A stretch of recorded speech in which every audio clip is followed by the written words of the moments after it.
Today is March 31st, 2017, and we are going to be continuing our investigation of the community rule. Before that, let's ask our Heavenly Family to guide us.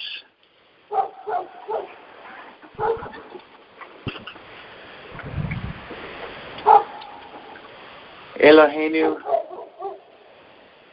Heavenly Family, thank you for showing us a better way to come to conclusions. We have been so very faulty in our thinking and also in our deeds. So thank you for loving us enough to search after us and to correct us, to show us a better way. And we know that we have many things to learn still and many, many things to unlearn. So please guide us in that. Help us to unlearn and to learn. Help us to gain an understanding of how to investigate properly and to come to the right conclusions. And please, as we go through this investigation tonight, fill us with love and help us to not only gain a theory of truth, but also an experience in it. Thank you so much. We ask these things, B'Shem Semach, in the name of Branch. Amen. Amen. So in keeping with our regular pattern in this whole series of studies, I'll give a brief recap as to what the community rule is and why we're investigating it, and then we'll get into more broadly related questions, and then we'll narrow in on the part that we left off at. So the community rule is a document found among the Dead Sea Scrolls, which dates back to sometime in the early phases of the community which had the scrolls. So that is sometime in the early part of the 2nd century BCE. And it's a very important document in that it tells us a lot about the practices, beliefs, self-identity, mission, and so on of the community, which is the community of the scrolls. The community rule is very, very important for that reason in regard to the Dead Sea Scroll community. Also, as we've discussed many times, it's important for understanding the New Testament because of the parallels to the New Testament. And it really, when you read things, for example, in the Gospel of John about the sons of light and light versus darkness and Belial and different things like that, those are paradigms and technical terms for expressing, or I should say that represents a paradigm, and those are technical terms for representing that paradigm that are not in the Old Testament. And where did they come from? And the fact is that the Dead Sea Scrolls, and in particular the community rule, has the answer to that question. And so it's very important for that reason as well. It helps us to understand things in the New Testament because some of the ideas among the early followers of Jesus have their origin with the Qumran community, or perhaps better said, the community surrounding the teacher of righteousness, who was the leader of the Qumran community, the founder of the Qumran community, the prophet, if you will, that started it. And so that's very important. And, in studying the community rule, what we intend to do is find out whether or not it promotes truth and righteousness. We want to know whether it is a product of divine inspiration, and we want to know if and how it is relevant for us today, especially seeing as the mission which our Heavenly Family has given us to bring about the final wiping away of sin is precisely the mission given to the Qumran community. So that's why we are investigating this, and the principles, or I should say, the thing which we seek to accomplish by investigating this. And obviously, as we do this, we want to incorporate the principles of investigation that we have learned thus far. And one of the main things in that is to read this in such a way that we will be able to discern its true meaning and to judge it on its own right, rather than importing our own ideas into it and that sort of thing, or to approach it with prejudice and so on. So we want to conduct genuine experiments in relation to this. So that said, I'll give a little bit of a recap as to what we've already gone through in it. The community rule, multiple copies of it were found in the Dead Sea Scrolls. The best preserved among those copies is called 1QS, and it was actually among the very first Dead Sea Scrolls that were found. And this copy has 11 columns, and we are partway through column 4. And what we've gone through so far, it can be divided into several sections. The first part of the community rule describes the purpose of the community rule and what it is to enter into the community, which includes a covenant ceremony. And then after that, it gets into a description of a teaching, which is the teaching of the two spirits, the spirit of truth and the spirit of falsehood. And it describes both principles, their origin, their character, and the final outcome of those who walk according to those spirits. And in column 4, the section that we are currently reading is the description of the outcome of walking in the spirit of falsehood. And that's at about column 4, line 12 or 13, up until the end of line 14. That's the section that we're looking at.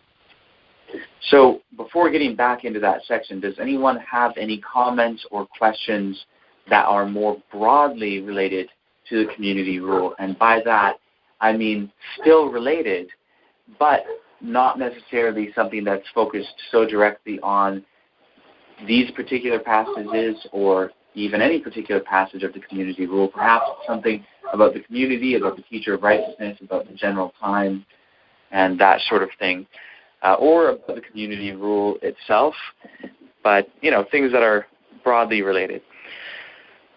So anything from anyone?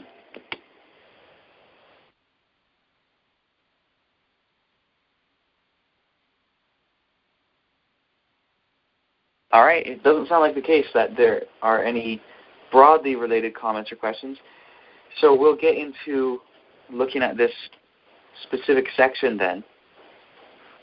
I'll read the paragraph that we are examining again, and then we'll look at the next phrase that we haven't discussed in too much detail yet. So this is what it says.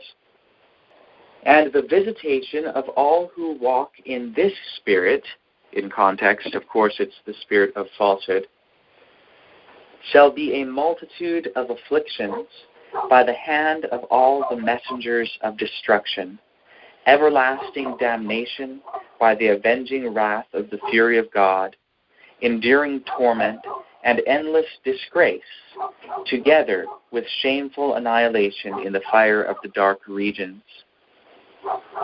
And all the times of their generations shall be spent in sorrowful mourning, and in bitter misery, and in calamities of darkness, until they are destroyed without remnant or survivor. So that's the section that we have been discussing. And we already talked about the first couple phrases, and actually in order to do so, we ended up talking about a bit more than that. But to kind of summarize this, it's describing the final outcome of those who walk according to the principle of falsehood. And we talked about the idea of a multitude of afflictions by the hand of all the messengers of destruction. And we talked about who are the messengers of destruction, and well, it seems to be part of the wrath of God and all of that. And these afflictions, they could include many things. Of course, it's broad, and we talked about how when we read something like this, we try to fit everything into our own way of thinking. And so we might ask, is this talking about the 7 last plagues mentioned in Revelation? Is it talking about the destruction at the end of 1,000 years and all of that? And basically what we realized is that the author of this did not have those particular destructions in mind, especially since there's no evidence that the author had a concept of 1,000 years in heaven and then a judgment after that and that sort of thing, or of 7 last plagues.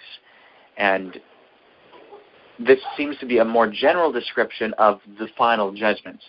However, of course, looking at the final outcome of this, that being that the wicked are gone, there's no remnant or survivor among them, then we can certainly say that what the author of this was describing essentially is the same thing in principle as the second death described in the book of Revelation. The final end of the wicked, or at least it culminates in that.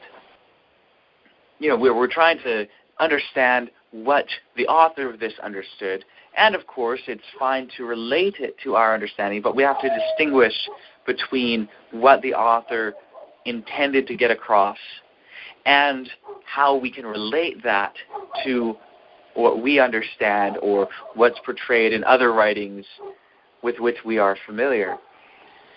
And so we saw that this is describing a general judgment that at least culminates in a final execution of judgment upon the wicked.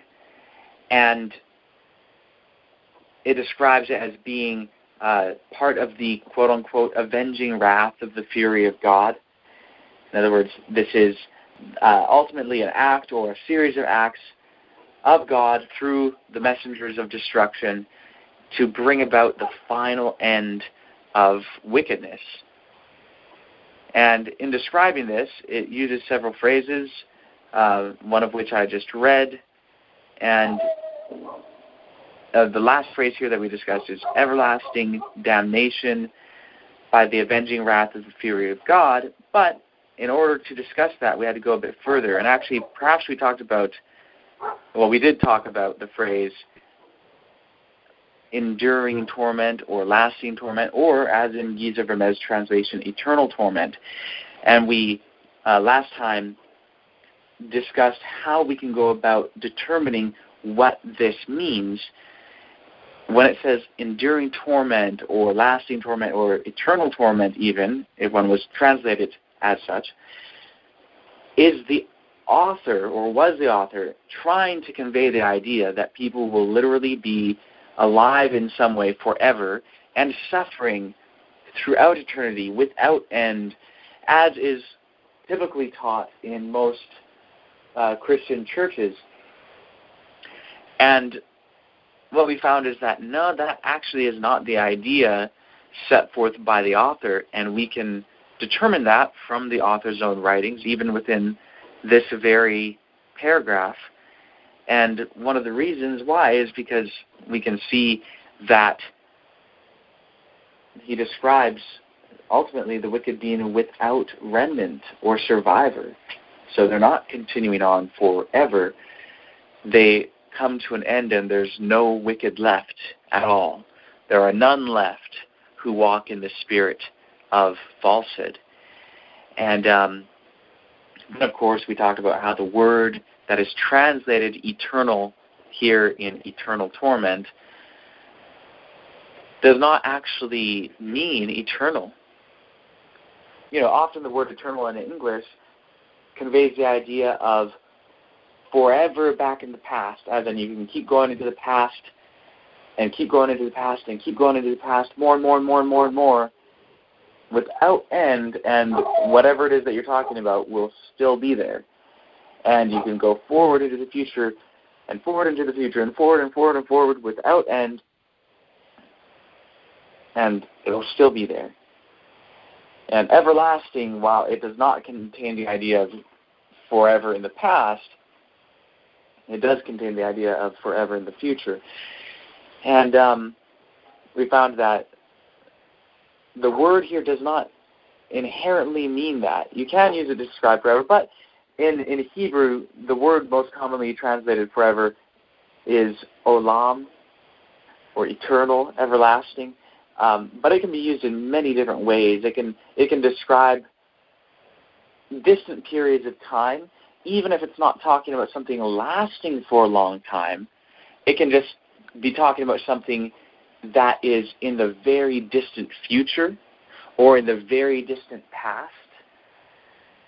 And that's, basically what it conveys. It's a very different idea from eternal, although, or I'll say it's a lot more broad than that, and it has a wider range of meanings. And, but of course, the context is the key. And so we put this to the test and found, this is not teaching the doctrine, if you will, of eternal torment. But I don't think we really went beyond this in terms of this phrase, this next phrase here, enduring torment and endless disgrace, together with shameful annihilation in the fire of the dark regions. So I think the idea of eternal torment, it was really the last thing that we discussed. So the next thing is the idea of endless disgrace. And maybe I'll start off our discussion of that with mentioning something that Lynn mentioned in relation to this last weekend. She said that, looking at some of these phrases, whether it's everlasting damnation or endless disgrace, to her those phrases do not imply that those people are still alive. And I just have to say I absolutely agree with that. The idea of endless disgrace, it means that something is disgraceful and forever, without end, there will be disgrace upon the names or the records or the memories of those who walked in the spirit of falsehood and refused to be purified. And in a sense, I think that that's rather straightforward. But does anyone else have any comments or questions in relation to that aspect? Yeah, I had a comment. So with the translation I have, without you, it's really hard to understand, and I can see how I can understand this passage easily. So, so now my question is, as we learn about experimental knowledge, even though we see things plainly, but it's still really, it's not our level to understand this. So my question is,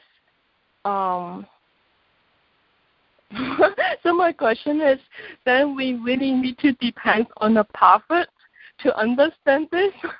because even though we see this plainly, because this, with our understanding, because I understand that from this we learn how do we use more language and the period of time and with the content of the paragraph. Okay, so that was my comment. Okay, sure. Yeah, that's a good question. And I'll start by reading a verse, and this is from Deuteronomy 29:29. It says, "Secret things belong to the Lord our God, but those that are revealed belong to us and our descendants forever, so that we might obey all the words of this law." Okay, so secret things belong to God, but there are those things which are revealed, or I think the King James says plain, the things that are plain, and they belong to us and our descendants forever. And then, of course, we have Amos 3:7, "Surely the Lord God does nothing unless he reveals his secret to his servants, the prophets." So the secret things belong to God, but God doesn't do anything without revealing his secrets to his servants, the prophets. So we have secret things, and those are the things which God reveals through the prophets. And then we have plain things, which are just open to everyone. Now, here's the thing. When it comes to the community rule and understanding some of these things, I'm not saying that the community rule is without any secrets of God, but in order to understand whether this passage, let's say, is talking about people living forever without dying and just suffering forever, that does not actually require a prophet to give someone that understanding, because it's just plainly what the text says or doesn't say. Now, someone might have to dig into it to really try and find out, or, maybe they might have to look at different translations, or they might have to at least be observant in regard to the context and notice, hey, wait a second, it says without remnant or survivor. So that can't be talking about eternal torment. Or if someone knew the language, that would probably help, and that sort of thing. And so I think a lot of this, is the sort of thing that doesn't require some sort of special inspiration to understand. It requires careful study, and it requires, perseverance, but it doesn't necessarily require inspiration to understand some of these things that are plain, because we're looking at, the community rule represents a message from the past. It doesn't represent a present truth message for us today, although it may be very relevant for us. But seeing that it's a writing from the past that is a part of history, people should be able to study it to find out, well, what was its author trying to say? And so long as the author isn't speaking in parables or speaking in a mysterious way and keeping it a secret, then someone without inspiration should be able to find that out. And here, it's just a plain declaration of the teaching of the two spirits, not concealed in mysteries, not concealed in parables, and that sort of thing.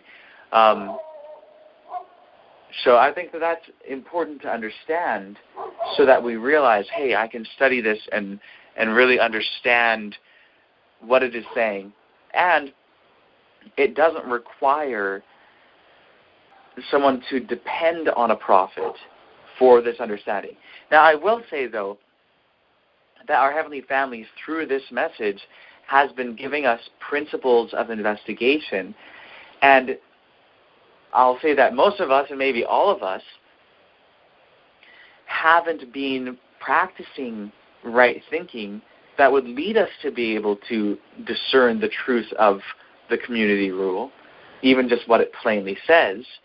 But that's not because it's somehow automatically unable to be discovered. It's just because we haven't been operating by the right principles. And unfortunately, I mean, this happens with scholars too. And scholars are supposed to not do that. Scholars are supposed to specialize in understanding what someone was trying to say and not importing their own ideas into it or allowing their biases and prejudices to get in the way. And I think scholars, for the most part, do that better than most people.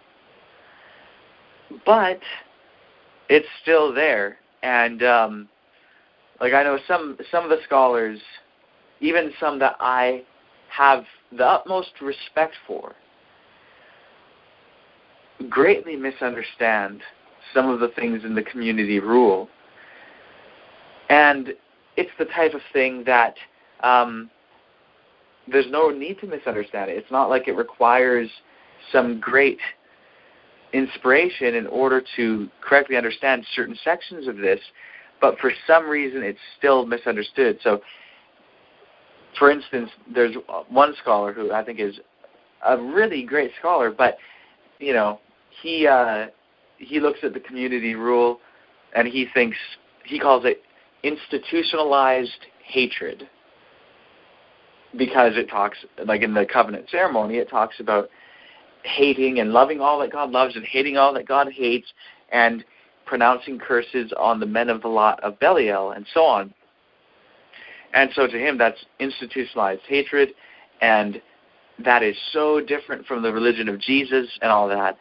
When, man, you can find statements from Jesus, whoever does not hate his father and his mother for my sake and all of that, it's like, okay, wow, I mean, that sure looks like some major hatred. If you approach it from that way.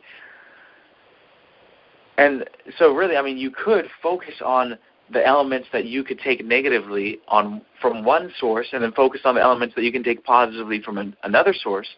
But ultimately, I would say that the community rule and Jesus have equal emphasis on love and hate. It's just that people usually, when it comes from the mouth of Jesus, kind of tend to ignore that part because they don't think it sounds like Jesus. And then they emphasize the love, and when it comes to the community rule, some people might want to portray it negatively, and so they forget all the parts about love and truth and mercy and brotherly love and, all of these wonderful things that it talks about, and emphasize the other parts. And so in that sense, in a more general sense, the message that our Heavenly Family has given us today through inspiration really does guide us to be able to understand even the plain things correctly, whereas if we didn't have the message, we probably wouldn't. But again, that's not because it's a mystery and we just can't and we need a prophet. It's because we've been thinking wrong and our Heavenly Family is correcting us.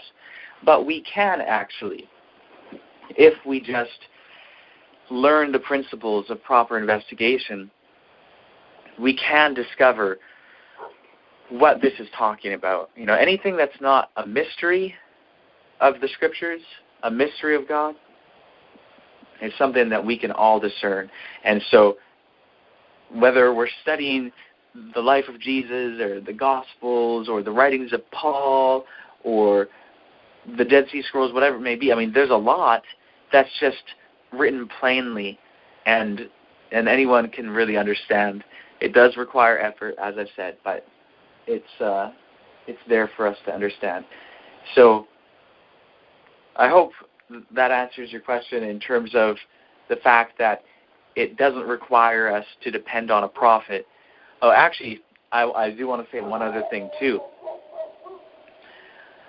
Even the mysteries of God, once they are revealed, it's not like someone has to simply depend on the prophet through whom it is revealed in order to think that it's true. It can be tested, even though it's something that couldn't have just been discovered by anyone. And the thing is, the reason why is because it's all based on principles. And so someone, when a revelation is given, someone can go and test that interpretation and see if it stands or falls according to the text and the context of the text. So someone could come to understand, let's just say the 7 trumpets of Revelation. Someone, if they're very studious, they could understand all of what it says.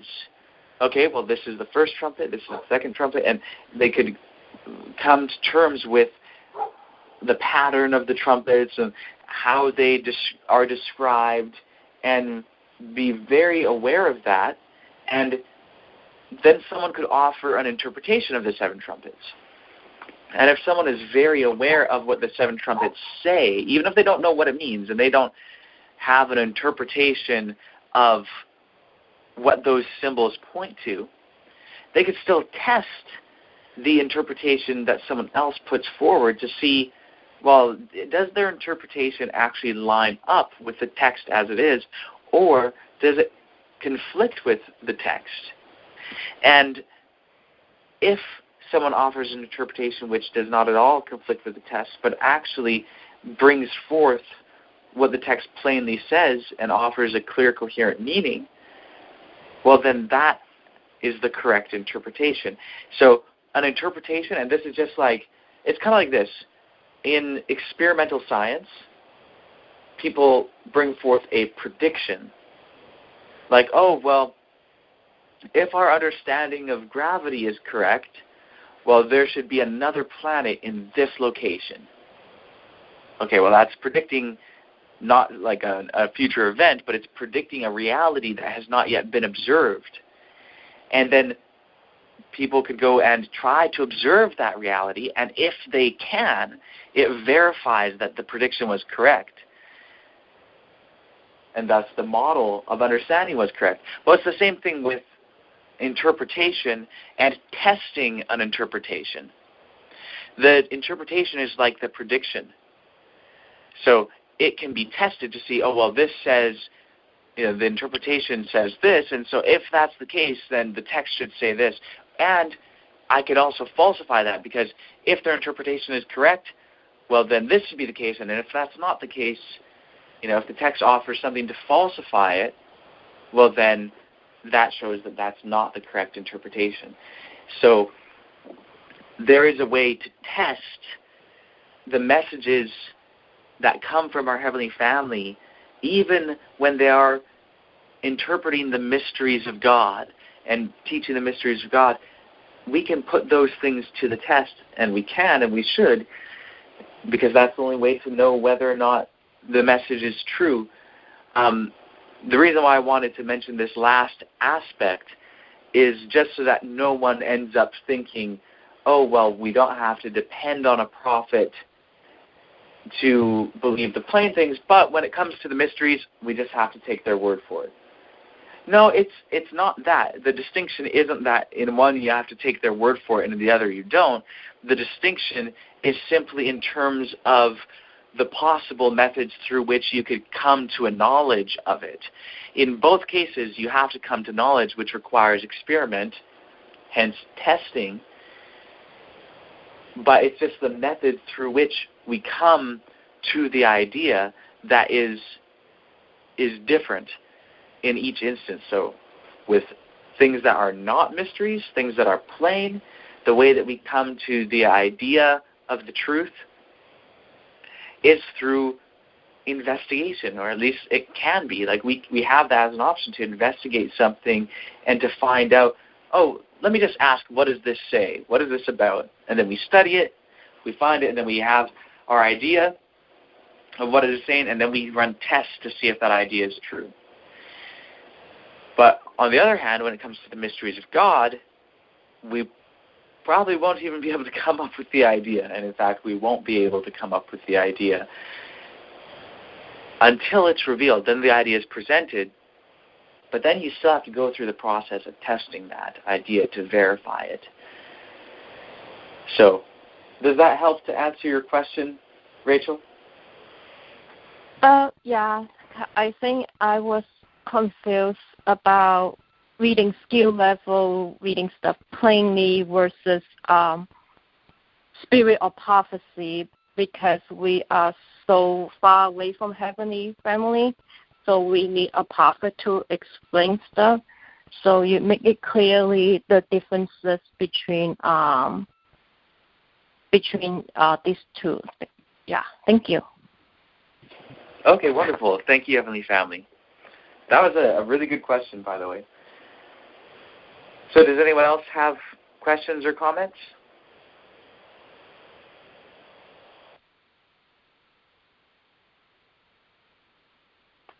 The Deuteronomy quote was, again, what was that? Deuteronomy 29, verse 29. Oh, it was 29. Okay. Yeah. Thank you. So any other comments or questions, perhaps in regard to endless disgrace or the other things in this phrase? Or does someone just want to explain how they understand it? I understand endless disgrace to just simply be, it will always be disgraceful. That will never be deemed something good and positive. It will forever and always be disgraceful. Agreed. Yeah. Pretty plain. And since no one's jumping at the opportunity to make another comment on that, maybe we'll go to the next part, which is shameful extinction or shameful annihilation. And both are perfectly good translations. So again, this is enduring torment and endless disgrace together with shameful annihilation. How do you guys understand that?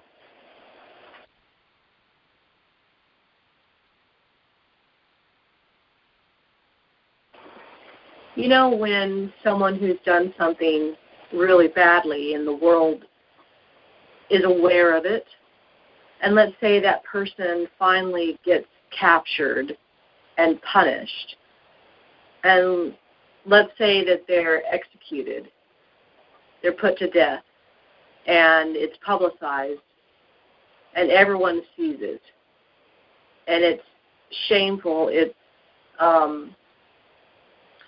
it's not an honorable act.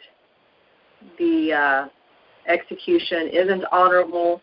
The actions of the person weren't honorable. They were shameful, and they're completely obliterated from the face of the earth. They are executed. They're annihilated. Annihilated. That's the word I was looking for. Mm-hmm. And it'll be forever remembered, that shameful act that brought about the need to end the life of that person. I mean, I don't know of an exact fulfilling of that description that I've made. Like, I don't know of a public execution specifically, but that would be the thought, the scenario that comes to my mind to illustrate what shameful annihilation would be referring to, together with endless disgrace. So that person's record will forever remain as one of disgrace and shame, and they no longer exist. They have been annihilated. Yeah, I think that's quite plain. And the idea of no longer exists, I think that's definitely part of this. And, the word extinct brings that out quite plainly. If a species goes extinct, there's none left. Yeah. So it's annihilated. It's gone. And so this is talking about the extinction or the annihilation of those who walk in the spirit of falsehood. Yet we can have the memory of the extinct animal, just like we can have the memory and the record, the shameful disgrace left behind. Certainly. Yeah. Any other comments?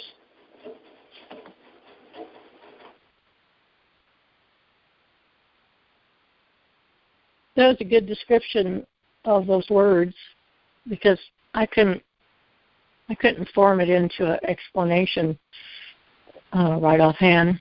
So I thought that was a good explanation. Thanks. Awesome. Well, if there are no other comments on that phrase, how about the next part here? In the fire of the dark regions. So, shameful extinction in the fire of the dark regions.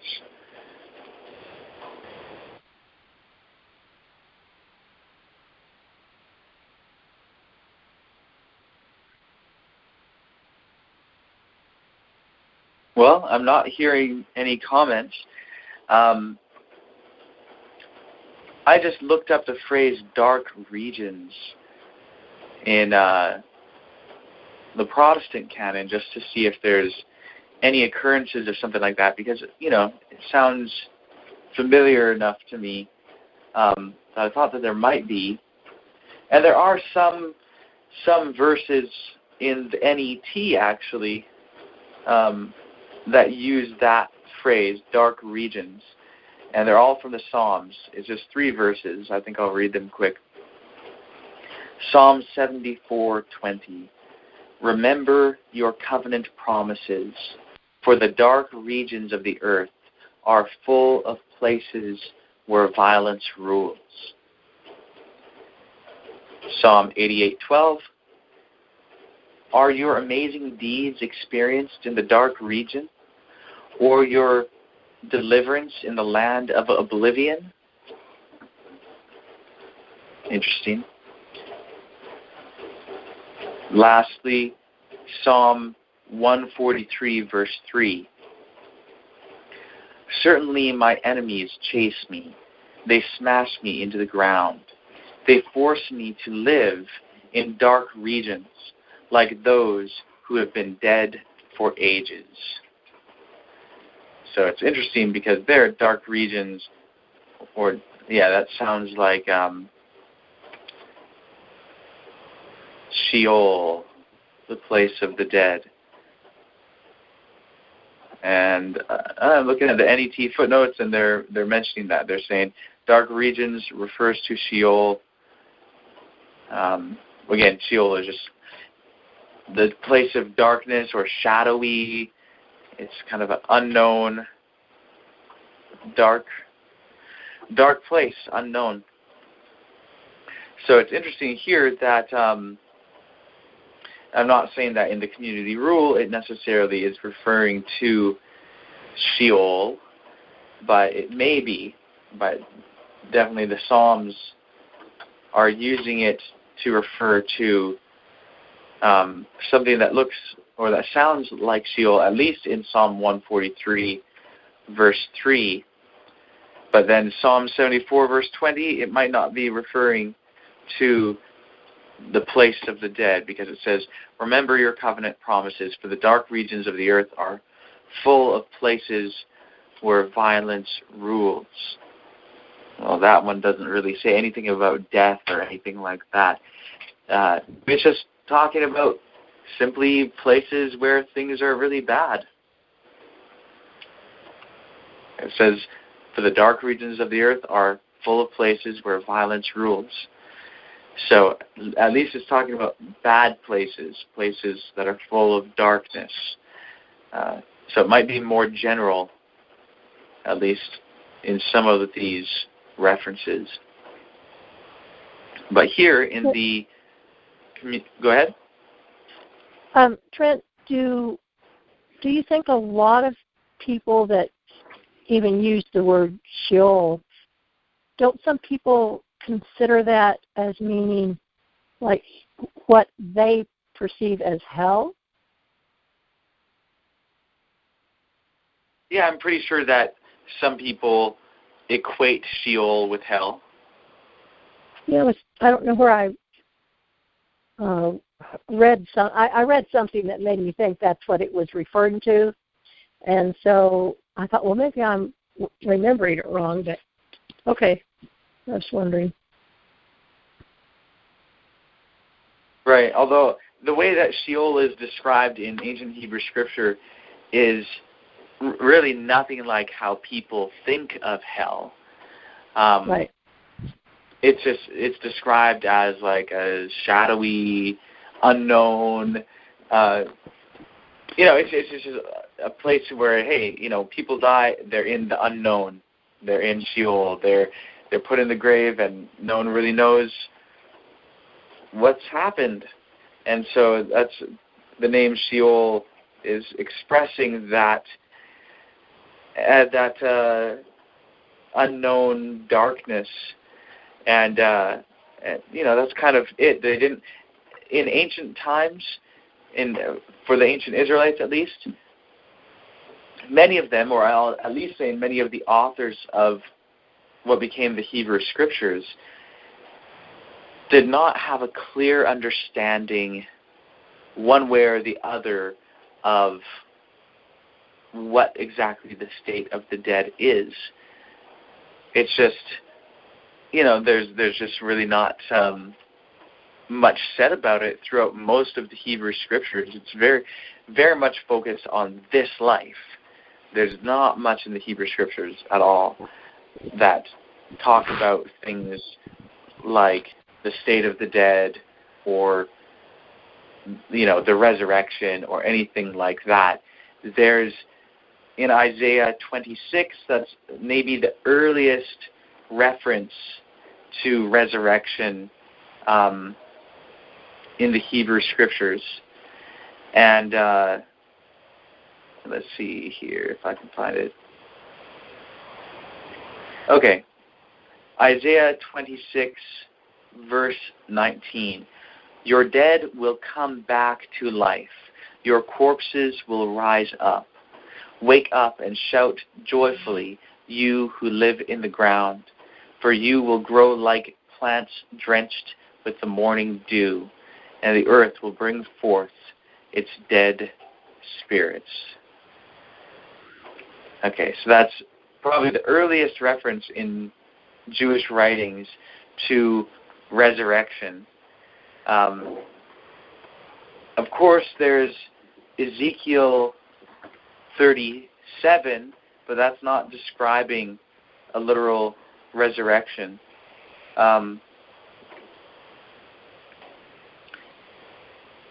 And, it's talking about the restoration of the tribes of Israel. And most people recognize that. I think there's very few people who view it as anything other than the restoration of the tribes of Israel. Obviously, Doug brought forth a more detailed understanding of what that looks like. But I think Davidians are probably some of the only people that view Ezekiel 37 as talking about bodies, raising from the ground. So other than this one in Isaiah 26:19, I think the only other reference to resurrection in the Hebrew Scriptures is Daniel 12. And to be clear, I'm talking about the rabbinic canon or the Protestant Old Testament. In the books of the Maccabees, there is reference to resurrection and all of that. And of course, in the Dead Sea Scrolls, there's documents that talk about resurrection. The Qumran community believed in resurrection. But, this is all stuff that comes later. But the earliest reference that we know of is Isaiah.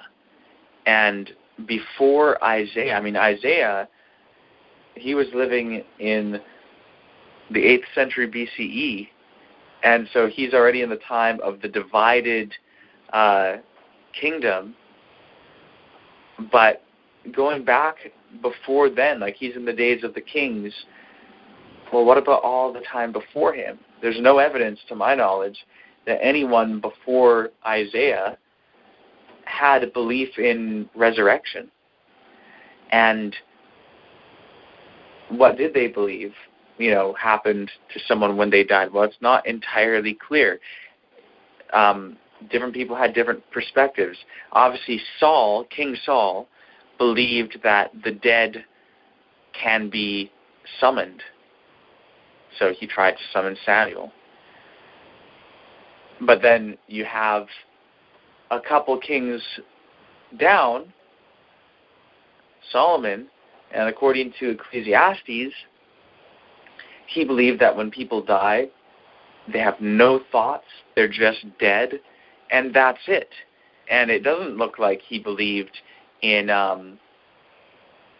it doesn't look like he believed in the resurrection necessarily, because Ecclesiastes doesn't mention resurrection at all. So I think that's the earliest reference that we know of. The reason why I'm mentioning this is to kind of explain Sheol, how when you read this, whether in the Psalms or in other writing in the Hebrew Bible that is older,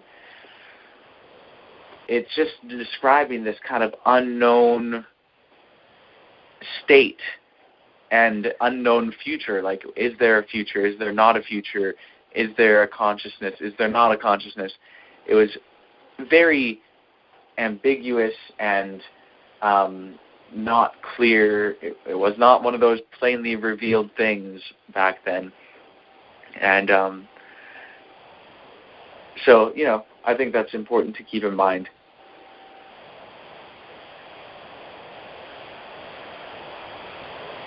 So in regards to the idea of the fire of the dark regions, it's interesting. In the New Testament, of course, Jesus often spoke of things like weeping and gnashing of teeth. He described darkness and fire, those sorts of things, as being part of judgment. Every tree that does not produce good fruit will be cut down and thrown into the fire. Matthew 3, verse 10. And in verse 12, it talks about the chaff being burned with inextinguishable fire. And several other places throughout the Gospels, when in the parables, it talks about judgment in fire. And then, of course, there's the idea of being cast into outer darkness. Okay, so those are all terms which are in some way parallel to the fire of the dark regions that we read here in the community rule. What all that means, how that ultimately ends up being the case, like how did the author of the community rule understand the dark regions? I don't know precisely. How exactly do they understand the fire of the dark regions? I don't know. What do you guys think as to how we might find out?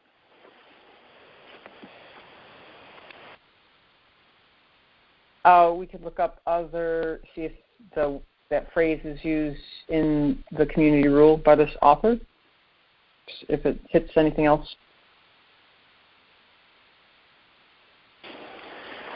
Yeah, I think that's a very good place to start. And actually, as you were saying that, I was looking it up, and since dark regions is the phrase that it uses in Giza Vermez translation, I searched it in Giza Vermez translation, and the phrase dark regions only occurs here, not only in the community rule, but throughout the Dead Sea Scrolls.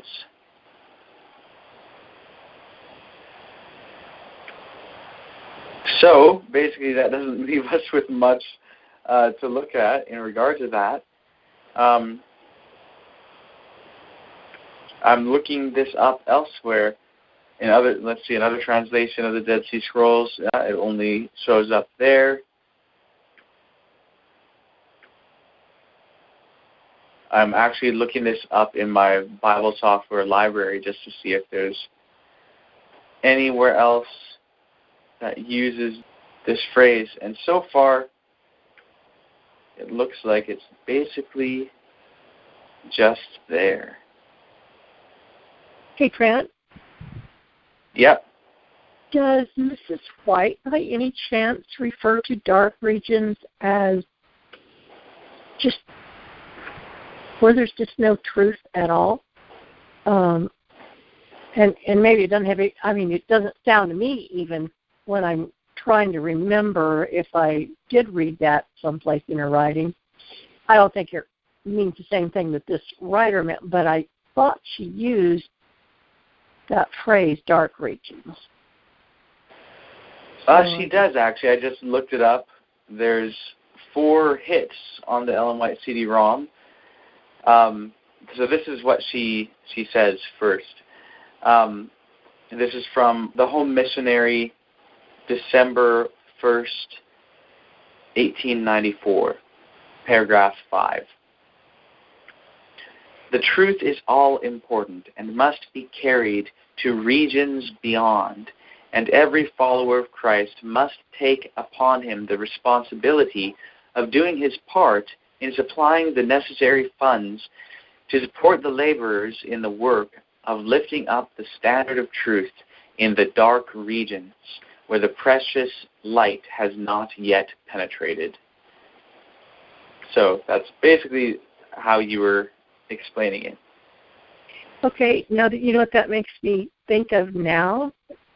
Not before, but just since you were reading that. So that would be areas that we might refer to as heathen lands because they don't have the gospel, they don't have the truth. So this Keys of Remiss translation, or the Teacher of Righteousness writing this, then that could have more of a connotation of, dark regions where like maybe Satan hangs out where in the heathen lands or where there's no truth. I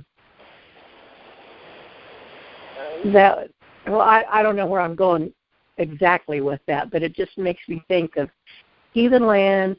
That would be dark regions because they don't have any truth, and then maybe that would be more of a place where you just wouldn't find a Christian. Well, that's definitely the way that Ellen White understood it. In fact, in the last reference here from 1888 Materials, page 1704, paragraph 1, she talks about carrying the message into new territory where the truth should shine forth into the dark regions of heathenism. But in terms of here in the community rule, it seems to be that it's talking about the dark regions as places where judgment or punishment is taking place. And I don't know if there's anything that would indicate that the author was viewing it in terms of, heathen land or anything like that. And he definitely wasn't thinking of it as places with no Christians. Because, of course, Christians didn't exist. Yeah, I know it was just, the term. But I just wanted to mention that just because it's important for us to be aware of our conceptions versus the conceptions of the author. Another interesting thing that I found in your comment was that you referred to the author as the teacher of righteousness. And I'm not sure why you did refer to the author as the teacher of righteousness, but I thought it was interesting. And I'm sure that's something that we'll discuss more, whether the author was the teacher of righteousness or not. And, that's something that we still, I guess, have to investigate. So we'll see on that aspect. Yeah, because basically, if we knew for sure that the community rule was written by the teacher of righteousness, we wouldn't be wondering if it was an inspired document. We would know that it was an inspired document because we've tested the teacher of righteousness and proven to be an inspired messenger. So the very fact that we're investigating the community rule in itself shows that we are unsure who authored it.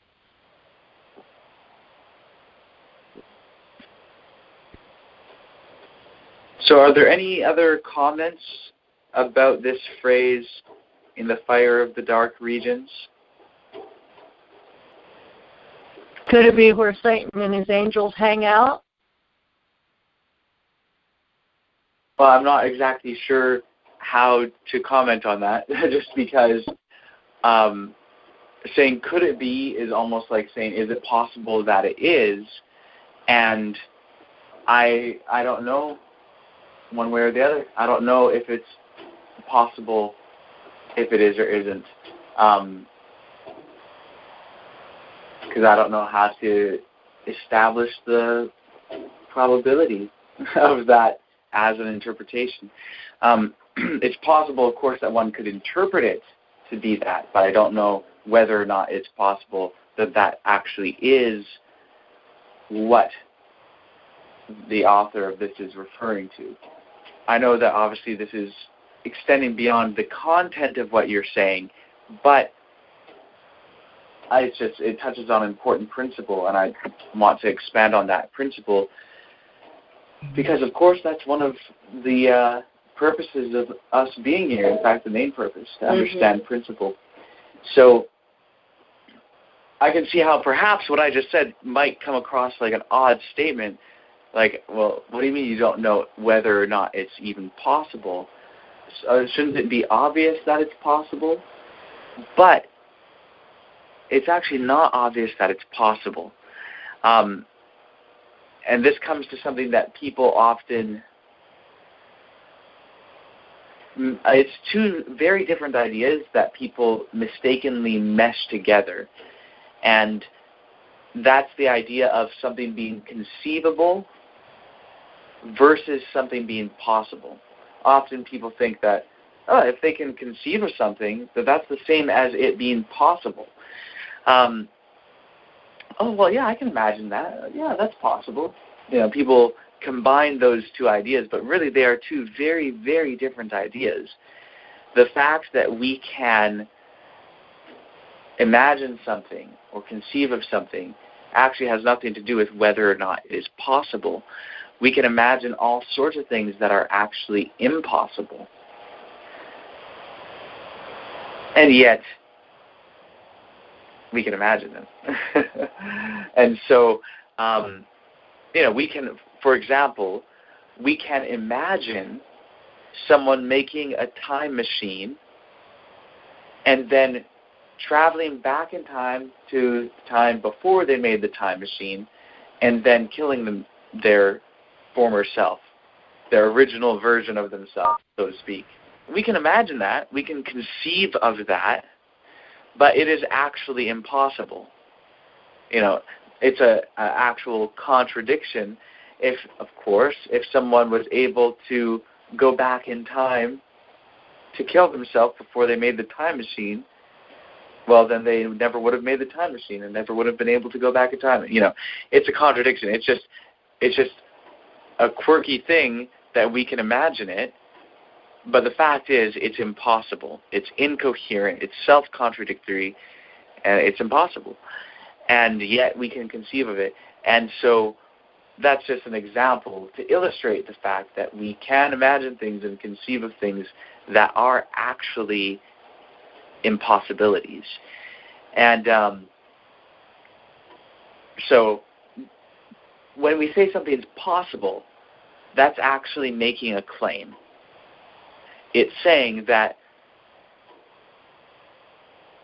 there are certain conditions which, if met, indicate that a certain thing could be the case or even possibly is the case. But saying that something is possible, if someone says, oh, yeah, it's possible that this is the case, that is making a claim that it might actually be that. It's not the same as claiming that it is a certain way, but it's claiming that it might be that way. But perhaps there's no possibility that it's that way. So to say that it's possible is a claim that it's possible.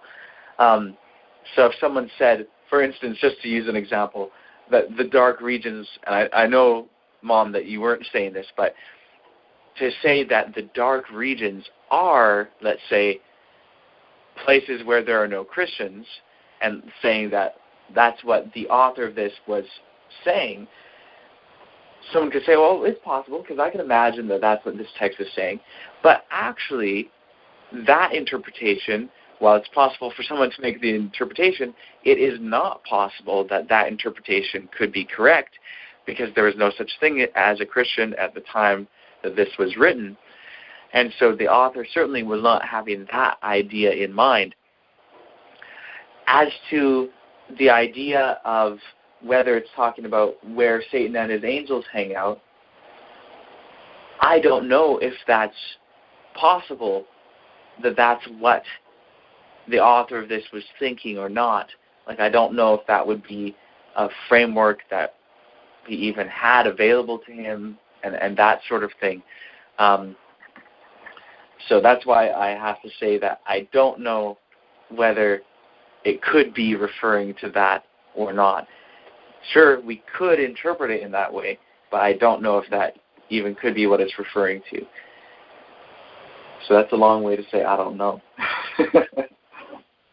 Yeah, I was just going to ask if you had any idea, or what, if you have any ideas of what he might have meant. Well, whether I have ideas or not is, in a sense, besides the point, because what we want to find is what the author really thought. And ultimately, if I have an idea as to what the author thought, but like I have an idea of what it might mean, but I don't know what the author thought, and I don't have a way of testing it, then ultimately it's fruitless for me to mention what my idea might be, and because it might just muddy the water as to what it's actually saying. And so I think that we have to really, like when we don't know something, really the important thing for us to do, and because, well, before I even mention the important thing for us to do, I'll mention what people most often do. What most people do most of the time when there's something that they don't know is try to think of, well, what might it be? And then they start to think of different conclusions or ideas as to what it might be, when really that's not going to be the most helpful, because people can speculate and think of different things that they think it might be, but even those might not even be possibilities. Who knows? What is more important and what is far better for people to do when there is an unknown is to ask, what might I do to know? In other words, examine possible methods of arriving at the actual answer rather than thinking of, possible interpretations or possible answers to the question when they might not even be, the right answer. So that's kind of where I'm at in regard to the idea of the fire of the dark regions, is asking, well, what ways might we go about this in order to actually find the answer?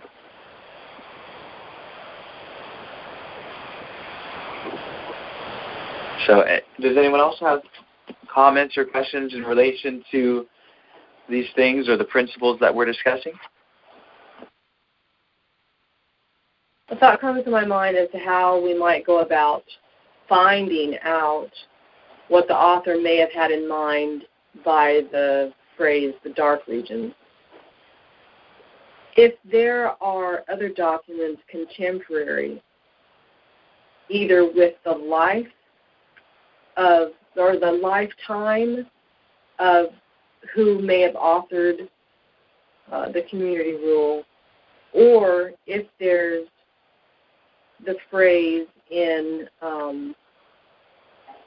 other documents, especially if we can show that they're older than the community rule, but they're in the Dead Sea Scrolls, then it wouldn't be far-fetched in my mind to think that the author of the community rule had read those other documents because they were around for so long in the community, and maybe he was using a phrase that he got from somewhere else. And if it's obvious in a different document what that phrase is referring to, then it's possible that he or she understood it the same way. Okay, so that's good. So, of course, the first place to look, as we've already discussed, but it was unfruitful, is, well, let's look in the same document. Or if we know who the author is, let's look at the other writings of the same author to look for the same phrase. That's always good.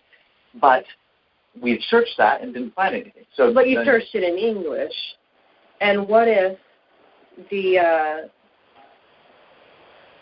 Giza Vermes translated the same word differently? Sure. That's worth looking up, and I will look it up. But I will say that it's I'll put it like this. So I searched it in the Dead Sea Scrolls, in his translation, and then I searched the entire library. And there's another translation called the Dead Sea Scrolls Study Edition, and it also uses this phrase, but also only in this one place. And since I know the methodology of the people who made that translation, where they have a more literal, word-for-word, consistent translation, and it only shows up in that one place, that increases the likelihood that it's only, it increases the likelihood in my mind that it is only in that one place. Right. However, we will look.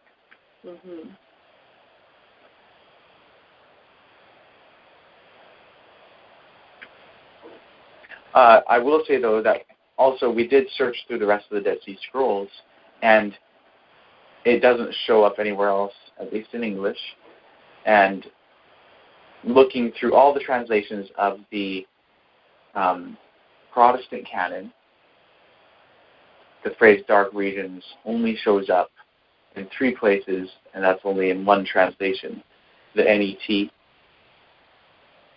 So I'll look up this other, I'll look up the phrase in Hebrew and see what I can find. And in the meantime, does anyone else have questions or comments?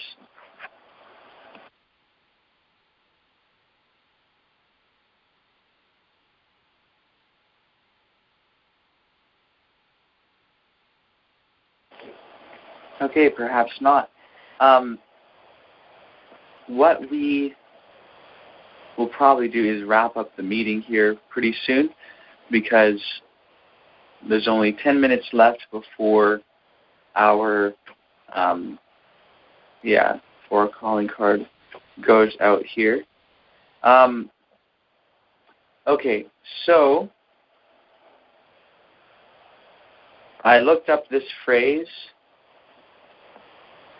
The Hebrew phrase underlying dark regions is choshek ad. And I searched the entire library that I have here, and it shows up only 2 times in the library. Once is in 1QS, which is where we're looking, and another is in 4Q257, column 5, line 13, which is actually just another copy of the community rule, and it's the same place. Okay. So, yeah, it only shows up there, and on the library that I'm searching is quite large, and has a whole bunch of different text in it, and so it looks like it's a pretty unique phrase. And it's interesting that looking up that Hebrew phrase, it only came up here. That, in other words, it's not the exact same Hebrew phrase, evidently, even as what is in the Psalms. Right. So that's interesting to take note of. Mm. So perhaps we'll have to do some looking into this before tomorrow night's meeting to see if there's anything else that we find in regard to the dark regions. Maybe we should bring an end to the meeting for tonight. What do you guys think?